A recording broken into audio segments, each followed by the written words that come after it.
अस्सलाम वालेकुम व्यूवर्स, मैं हूँ आफ्ताब अली और आप देख रहे हैं मेरा यूट्यूब चैनल।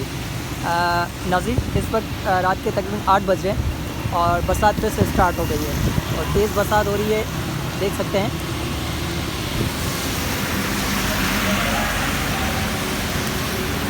और इस वक्त मैं खड़ा हुआ हूँ शाहराह एम.ए. जिन्ना पर।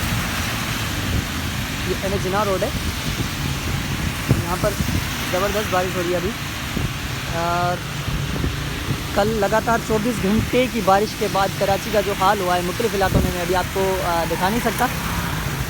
मेरी नेक्स्ट वीडियो में आप वो भी देख सकते हैं कि कराची में क्या सूरत हाल है इस वक्त और लोग कितने परेशान हैं।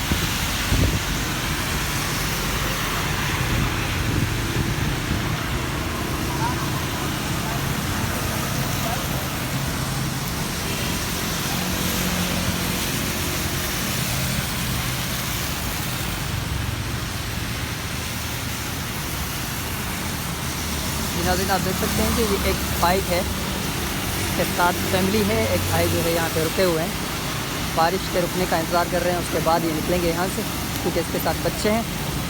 अल्लाह रहम करे सबके ऊपर।